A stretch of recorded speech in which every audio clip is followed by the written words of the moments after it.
Some filmmakers need time to establish their artistic voice, but a select few, like the Finnish director Aki Kaurismäki, possess such a distinctive vision from the start that their signature marks every frame. Kaurismäki is perhaps the world's greatest master of cinematic terseness, famously believing that no film should exceed 90 minutes. For 4 decades, Kaurismäki has consistently created taut, witty, and subtly poetic movies. These films often begin on a somber note but ultimately deliver a hardening experience. His latest work, Fallen Leaves, is a fine example, voted the best film of 2023 by the international film critics group Fibresi. Clocking in at 80 minutes, it narrates a simple story with the captivating radiance of a modern fable. Kaurismäki's latest cinematic offering, the exquisitely dry and profoundly moving romantic comedy Fallen Leaves, arrives as a potent balm for a world weighed down by cynicism and despair. This Finnish gem, which subtly blurs the lines between period piece and a futuristic sci-fi, manages to anchor itself firmly in the present while delivering an unrepentantly optimistic love story. A World Out of Time. One of the film's most intriguing details, a subtle note to its timeless yet specific setting, is an oversized calendar observed by the heroine Ansa during her stint as a dishwasher. The year marked as 2024. As the actor Jussi Vatanen, who plays the male lead Holappa, remarked, this seemingly simple detail transforms the film into a kind of sci-fi film. This is absurd on the surface, given the movie's distinct aesthetic. If not for that calendar and the recurring radio broadcasts, one might easily mistake Fallen Leaves for a work set in the 1980s, a period suggested by the characters' humble clothing and the vintage tinge the decor of the surroundings. The sense of timelessness is a signature of Kaurismäki's work, yet he pointedly grounds this fairy tale, as co-star Alma Pöysti described it, in immediate reality. The anchor to the present is the persistent, sobering reality of the war in Ukraine, which is omnipresent through the regular radio news reports. When questioned about this device and its political comments, Kaurismäki was unequivocal. He says, quote, "It was inevitable to mention it. I could not have made this film without commenting on this bloody war, so I chose to do this via the radio. We need love stories, but it doesn't matter what we do in Finland." End of quote.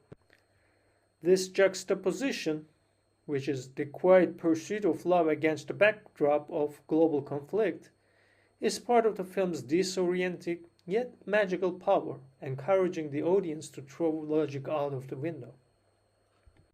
Solitude and Hope. Fallen Leaves is a love story with a happy ending, complete with the essential addition of an adorable stray dog. Yet, it begins by plunging the viewer into the palpable loneliness and unforgiving world inhabited by its two solitary protagonists. Ansa stalks the aisles of a coldly lit grocery store, while Holappa toils on a construction site, often dulling the pain of his existence with alcohol. Kaurismäki, who has referred to this film as a lost installment of his earlier Proletariat trilogy, the 3 films released between 1986 and 1990, continues his focus on people on the margins. These are not characters living glamorous lives. They exist where work and joy are often scarce. Their paths first intersect, briefly but intensely, at a karaoke bar, where Holappa has been reluctantly dragged by a friend preferring to read comics alone.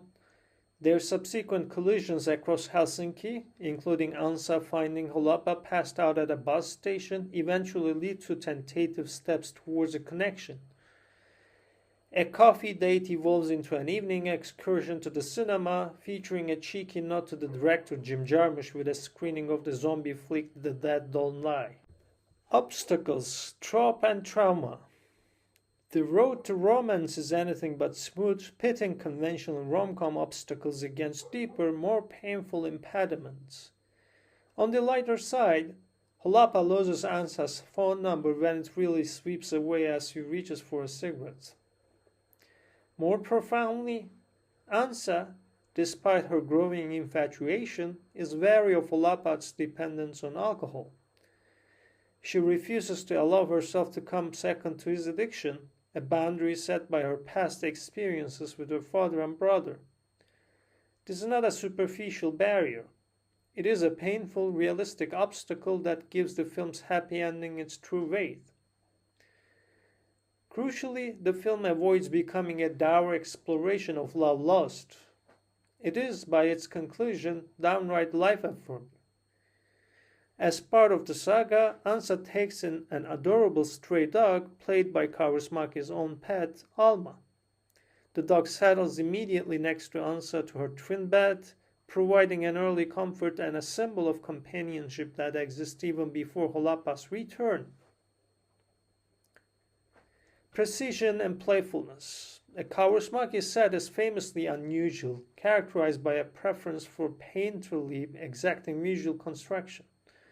He limits rehearsals and typically relies on only one take, with a second offered only if the first is flawed, and a third reserved for disaster. This precision, however, does not stifle energy. In scenes at the karaoke establishment, moments feel almost frozen, a stillness broken only by a small absent-minded gesture, like a swig of beer. Yet, when Ansa and Holapa interact, this precision heightens the expectant tension, the flicker of hope for two souls resigned to the idea of being forever lonely. Amidst the deadpan of humor, Kaurismäki is undeniably playful. A musical sequence features the impossibly cool Finnish modern duo Maustetitöt, whose name translates to Spice Girls, performing a song with the poignant lyric, "I like you but can't stand myself." The humor in the film is delivered stone-faced, eliciting chuckles even when the characters barely crack a smile. After a rough patch for the protagonists, Ansa's friend declares that all men are swine. Ansa's immediate witty rebuttal encapsulates the film's unique humor. They're not, swines are intelligent and sympathetic.